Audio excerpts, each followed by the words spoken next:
biopsy, labda hebu tueleze kwa kina inamaanisha nini? Kwanza kabisa liquid biopsy ni udadisi wa chembe za damu kupitia ile mbinu ya genetic analysis.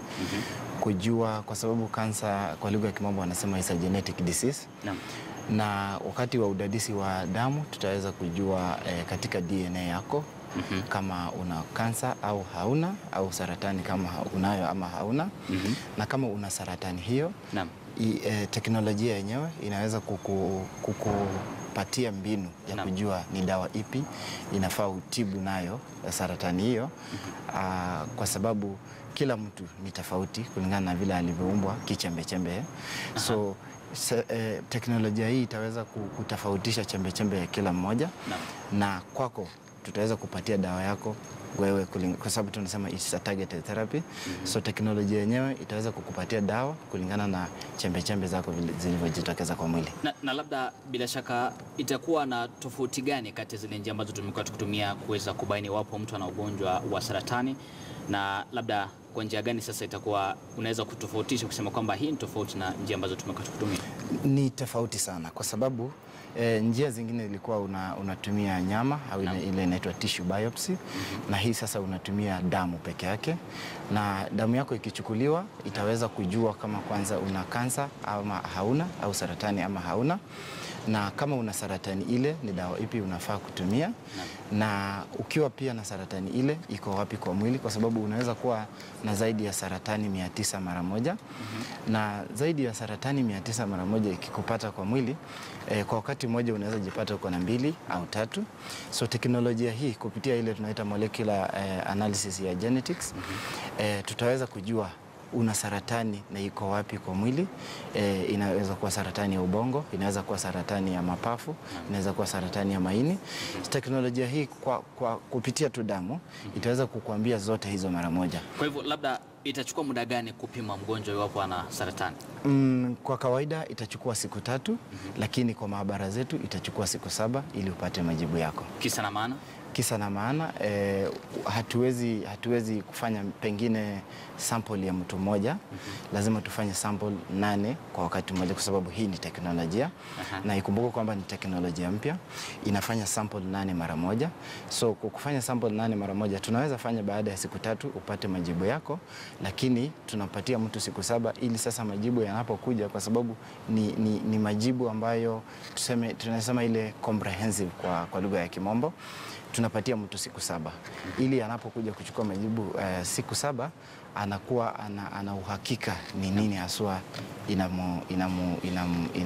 inampatia ile maumivu. Na labda matibabu na suluhu, labda baada ya kupima wagonjwa na kupata wana saratani, matibabu ni kama kawaida tu ambavyo watu wanatibu kwa sasa? Matibabu si kawaida. Dawa ambazo hujitokeza katika mbinu hii ni zile tunaita hormonal na immunotherapy. Ikilinganishwa na mbinu zingine itatokea zile tunaita chemotherapy ama radiotherapy. Lakini hii itajitokeza zile hormonal therapy. Na ikumbuke kwamba kuna kansa zaidi ya 900 na dawa ambazo zile tunaita targeted therapy ni dawa 65. Sasa lazima kukuwe na ile teknolojia ambayo itakuambia wewe una saratani ndio, lakini ni dawa ipi kati ya hizi 65 inafaa kutibu kansa yako, kwa sababu hakuna targeted therapies mingi. Na kwa sababu hakuna targeted therapies mingi, inafaa tujue kwa hizi 65 zitamfaidi mgonjwa yupi na mgonjwa yupi. Alafu hizi zingine, mbinu zingine zitatumika zile tunaita clinical trials ambazo ziko malizia tu. Clinical trials ni madawa ambayo yako katika tafiti na yataweza kukusaidia wewe kiafya pengine. Na bila shaka tukiangalia kama hapa nchini Kenya, magonjwa ama saratani ambazo zinatambulika sana ni saratani ya matiti, njia ya uzazi kwa kina mama, na vilevile kuna saratani ya koromeo.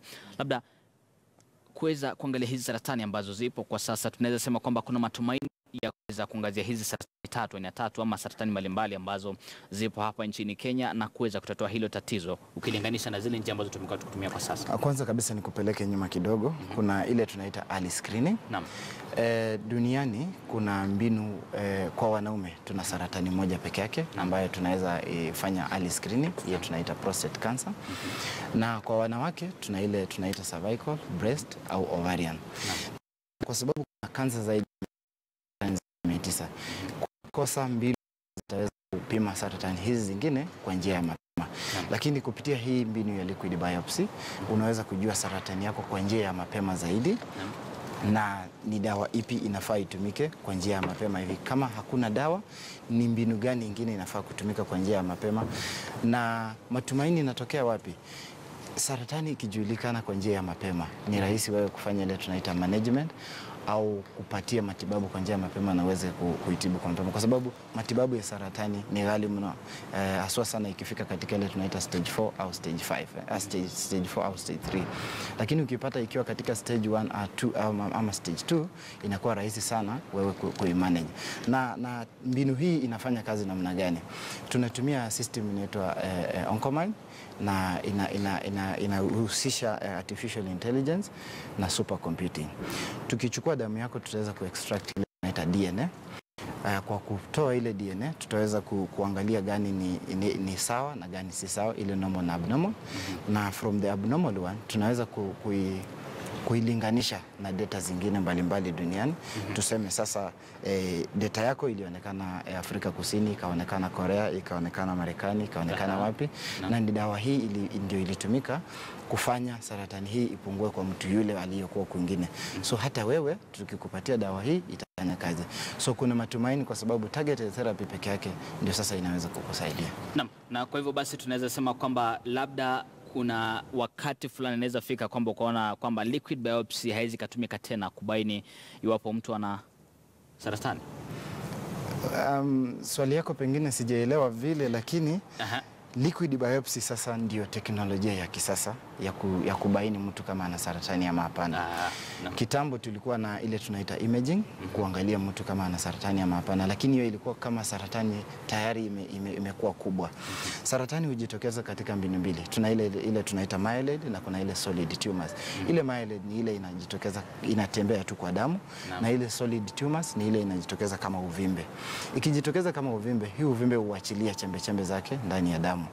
Hizi chembe huzunguka mwilini. Zikizunguka mwilini, tukichukua damu yako popote pale, hata tukichukua kwa kichwa, tukichukua mguuni, tutapata zile tunaita circulating tumor cells zikitembea. So from the circulating tumor cells ndio tutaweza kujua sasa gani ni cancerous na gani sio cancerous. Na kutoka kwa hapo sasa tutaweza kwa sasa kukupatia ni suluhisho ipi unafaa kutumia. Nilikuwa nakupatia mbinu ambazo zimekuwa zikitumika. Tulikuwa imaging, tukakuja kwa AFN, alafu sasa fine needle aspiration, ile unaweka sindano kidogo alafu unatoa sample, then tukakuja sasa kwa liquid biopsy. Sasa hii sasa ndio mbinu ya kisasa kabisa. Asante sana Andrew Kilui ambaye ni mhandisi wa masuala ya teknolojia katika